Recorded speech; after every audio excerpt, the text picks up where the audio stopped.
Jane Austen. Kia ora and welcome to this episode of the Amateur Austenite. I'm Frances Duncan, author, Austenite life coach. With me is the fabulous beatboxer Rachel Pilwar, book buyer, Austenite, and all-round nerd. Hi!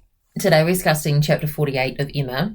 Emma mopes about Mr. Knightley, then Mrs. Weston arrives to talk about Jane Fairfax, and Emma beats herself up about Jane. I feel like this is the part of the story where Emma kind of starts realizing she's fucked up. She's like, oh, I have made so many mistakes with everybody here. Especially not realizing her feelings for Knightley, but it's always easier for other people to see than to see ourselves. Although actually, does anybody else really notice that they have feelings for each other? I don't think so. Everyone in the story is very wrapped up in themselves.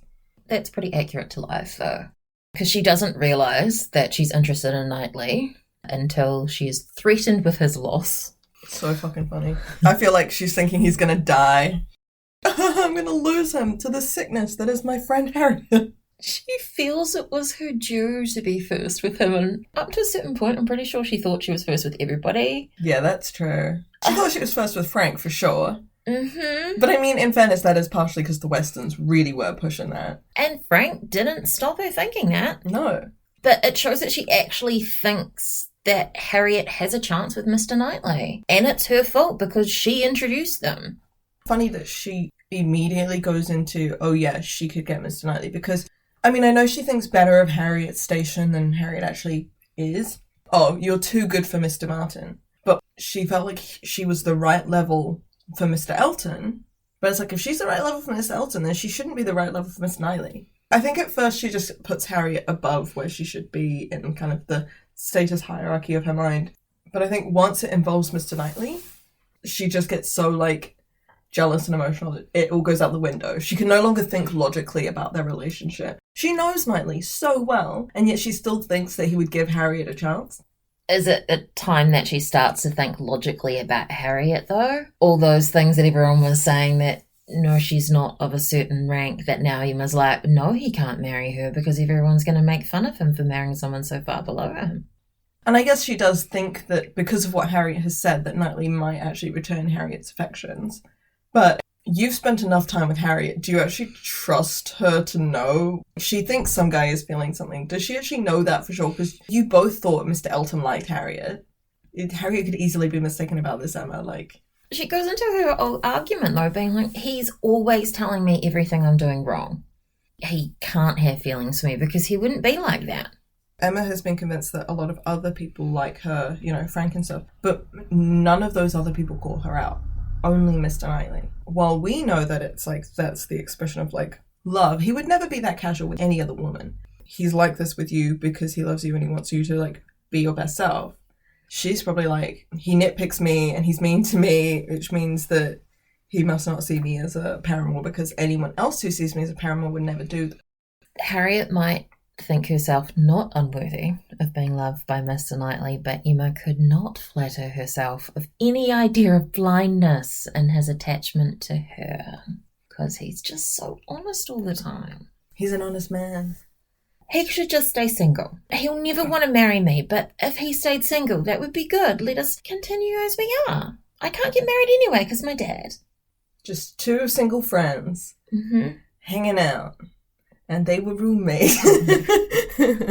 Guess because their siblings are married and have children, even without the children being around, Emma would never have really inherited Hartfield. No, because her sister will. Because her sister will.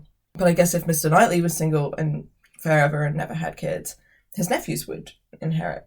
It's not like there's like this insane pressure to marry and have heirs because the properties will be inherited by the kids. And she's got enough money to live on. If they were both single forever, they would be fine. It wouldn't be like if Jane's single forever and she then has to be, you know, she has to be a governess because she needs to make a living. They both have that security for their time to remain single, but they wouldn't want to. Well, Emma does think she wants to. She thinks she never wants to marry. And do we know if Mr. Knightley's, like, we know that Mr. Knightley likes Emma, but do we know if he actually would have had intentions to marry otherwise? Like, Don't know. Yeah. There hasn't been any indication. He never talks about anyone else. He never talks about marriage. But again, he's been secretly, unknown even to himself, in love with Emma this whole time. Yeah, which he only realises when Frank shows up. Mm. These two really need to look at themselves a bit. Communicate. Look at yourselves in a mirror once in a while, guys, and just think, what am I about? Who am I in love with? So he's away at the moment. They can't actually do anything about it because she's wanting to see him and Harriet together and see whether Harriet's actually right. He can turn up at any point. She doesn't know when he's coming home, and I think it just adds to the anxiety of the whole thing. She and Harriet privately agreed to not see each other, so they can pretend they haven't had this conversation because it will be awkward.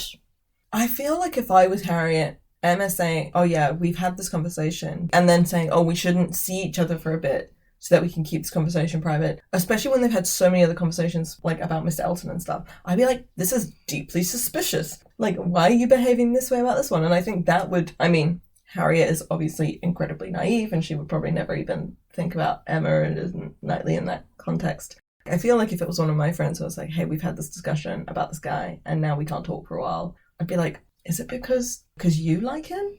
It's a really awkward situation. Yeah. And they don't see each other for ages. And then they each get engaged to other people. And Emma getting engaged to the guy that Harriet likes. It's just, like you said in a previous episode, that there comes a point where their friendship is unsalvageable.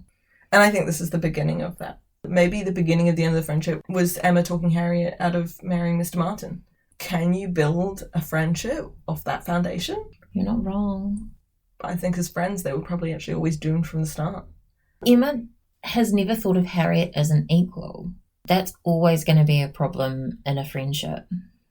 I remember at the very beginning we were talking about how Mrs. Weston was one of Emma's only friends. So actually there's the power imbalance there with her having been an employee and Emma being over, like, you know, the age difference and, like, you know, that mother-daughter kind of thing. That's actually, they could never really be true friends. I think we talked a lot about Emma's loneliness and actually, does she have any true friends? And actually Mr. Knightley is kind of her only real friend. But again, you've got the age difference. You've got that age difference, yeah. Speaking of Mrs. Weston, she turns up. Mrs. Weston has just been to visit Jane Fairfax. On her way home, she goes to see Emma to talk about it. Both Mr. and Mrs. Weston went to see Miss Fairfax and the Bates. Jane was all shy and Mrs. and Miss Bates were just so happy for her. Genuinely happy that she's found someone to love. The Bates are just so sweet. Mrs. Weston kind of didn't want to visit Jane because she thought that people will talk. And Mr. Weston's like, people will always talk. It's going to get out. Yeah, that's because you keep telling people, man. Yeah, he's the one who can't keep anything on the down low. At all. I think it's interesting that Mrs. Weston doesn't want to see Jane. And, I mean, she says it's for the reason of, like, they don't want people to talk. But again, like Mrs. Weston said, small town, everyone's going to talk. Everyone's going to know eventually. I actually wonder if it's because Mrs. Weston is kind of upset that Frank and Jane are together instead of Frank being with Emma like she wanted. They did say it's not a great match, which I think is so wrong of them. It is a fantastic match. She's got everything except money. And he has only money and very little else to recommend. Let's be fair. He's not been a great son. He's not a great guy with the way that he's made fun of Jane and various other people while he's been in town. His personality kind of sucks. And the main things that recommend him are his money and his love for Jane. Like, if anyone is going to make Frank a better person, Jane is the only one. Emma would never. Like, the two of them would never have been happy together. Even if Emma's father hadn't been in Emma's sphere of issues. I think Emma and Frank would have fed off each other and just got really frenetic energy. It would just be disastrous.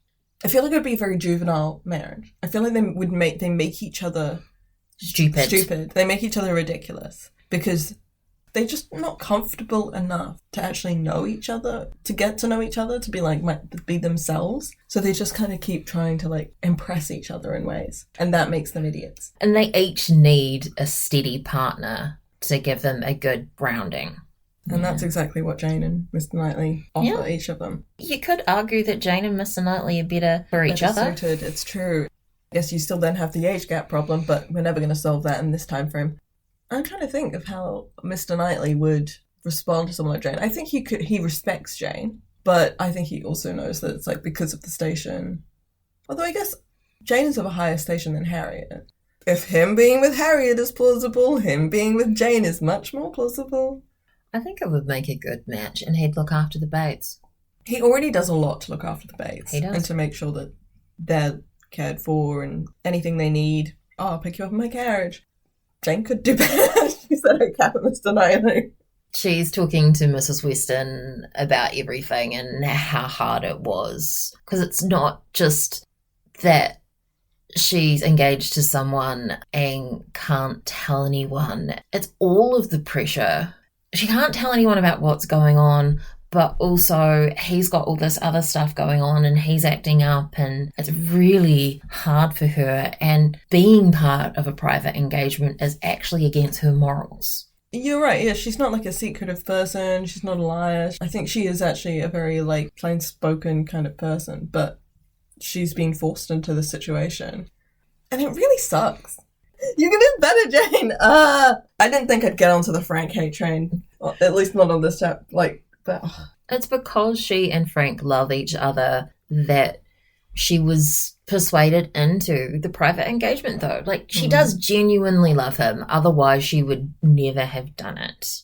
I really got to wonder what Frank was like when they met. Was he still this kind of jovial, pseudo-charming guy? Or was he, because he was amongst his friends, actually more like himself? Maybe he is actually more of a toned-down kind of guy when he's not trying to hide a relationship, when he's not trying to impress other people, when he's not the talk of the town and trying to be this person who everybody thinks he should be. We have no idea whether this is the actual Frank or not. When you're in different company, you become a different facet of yourself. Jane does mention Emma, though, and thanks her for wanting to do nice stuff for her when she wasn't well, and Emma's like, "Oh God, don't thank me for that. I suck." Yeah. People are thanking Emma for things when she's like, "I was doing a disservice to you. I'm a dick." I hope she'll be very happy. It is fit that the fortune should be on his side, for I think the merit will be all on hers. Yes. What you said before. Mrs. Weston's like, "Oh no, but I love him. He's not that bad." Emma then goes into her head, ignoring Mrs. Weston talking about stuff. What if I had tried to be friends with Jane instead of Harriet? I wouldn't have had to deal with all this pain. She's in a much better position to be my friend. She's intelligent. She's lovely. She's of the right kind of rank. I wouldn't have said awful things about her and Mr. Dixon. Mm-hmm. I was imagining what it would be like if she had been friends with Jane and Frank had turned up. She'd figure it out because she'd be with both of them all the time. And then she'd be like, "Oh, yes, I'm flirting with Mr. Churchill, but I need my best friend here. My best friend needs to be here. That's important to me that she's here." You're right. And I think they would have made great confidants and, like, they would have made really good friends. But in a perfect world, Frank would have showed up, Emma would have realised she's in love with Jane, and they would be lesbians together. Yep. Does Emma deserve Jane? No. Emma is too much like Frank. Except she has the money and some recommendation to her. Well, then they just swap partners. Emma and Jane and Frank and Mr. Knightley. I love it, but I'm also like, Mr. Knightley was not... Frank's not good enough for Mr. Knightley either. Fair. Emma and Jane, they get points because a woman's always going to be better than a man. Oh God, I'm probably going to have to cut that. Well, it's like how Emma looks after her father. She's self-centered, but she's not. She's still kind. She still helps other people. I think she gets a bit more ridiculous. I think she was only really, truly ridiculous when Frank's around. She does make a lot of mistakes, especially when Harriet's involved. But I think actually, if she's around the right people, she can be serious. She's a good hostess. She takes her role seriously. I feel like Jane and Miss Knightley are the only pairs that I think would actually be like equals in a lot of ways. And it would work well for both of them. Yeah. The fact that Jane loves Frank kind of shows a flaw in her character. Everyone in this story is kind of falling for charming idiots. Because it's true to life. Yeah. Too many charming idiots in this world. I mean, yes, it's a flaw that she likes, like she falls in love with Frank above everybody else. But I also think that it's maybe a a high point of her character, that she sees past his stupidity. Stupid isn't the word I want to use, but, you know... Immaturity? Immaturity, that's the word. She sees past his immaturity. And I think she does understand in some ways about his family situation. Yes, it sucks that he has to keep it a secret, but I'm sure they've probably had a lot of conversations about how difficult it actually is for him to deal with the expectations of his aunt, and also dealing with her death or her long-standing sickness. Okay, but consider that Emma looks after her dad and does not complain. Yeah, that's true. And she's there all the time. And she's the only one. There's no, like, at least the Aunt Churchill has a husband as well. Who's and there. Frank just bitches about her. We could really character assassinate every single person. Yeah, I mean, you're right that Frank, he's such a dick about his aunt because of Jane's upbringing and stuff. Maybe she needs someone who brings a bit of lightness and probably immaturity. Like, she probably had to grow up too soon when she was younger.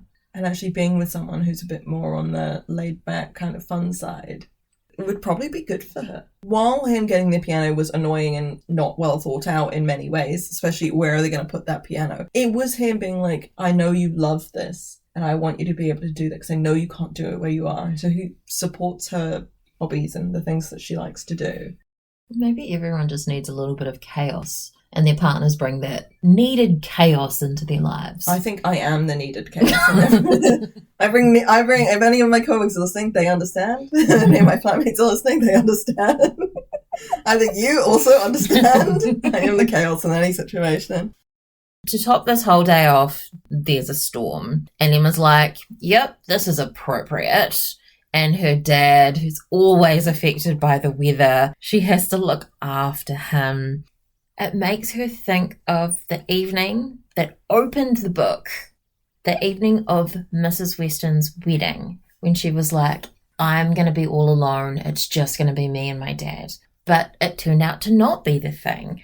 But now she's back there again going, Mr. Knightley's going to marry Harriet. He's not going to turn up like he did that time. Mrs. Weston's pregnant. I'm not going to be her only child anymore. Frank will be gone. Jane will be gone. There will be nobody. Except for Miss Bates, who will surely come and Perry. And she's like, also, I kind of deserve this. She really did push everybody away. I'm trying to think, what's the word when the weather matches your mood or something? I don't know. What is the word? My brain wants to say it's pathetic fallacy, but... Pathetic. But I don't know prophetic. Is that what you mean? Pathetic. But I don't know if that's correct. Hang on. When weather reflects a character's or scene's emotional state in a story. Wow, I remember my literary terms from back in high school. We all learned a thing. Yeah. Sorry, thanks for waiting while I figured that out. It just was driving me nuts because I was like, the storm that's occurring is akin to the storm in Emma's mind and heart. And when the storm breaks, how much destruction will there be? She doesn't have that long to be sitting in this misery, though. Like, next chapter all resolves. One last comment before we finish. She's thinking about Mr. Knightley and the fact that he just turns up every evening pretty much, walking in at all hours as if ever willing to change his own home for theirs. Prophetic. I wonder what he would do. And that's our discussion of chapter 48 of Emma by Jane Austen. I've been Frances Duncan. This has been Rachel Perwa. Bye. Thank you for listening, and we wish you happy reading.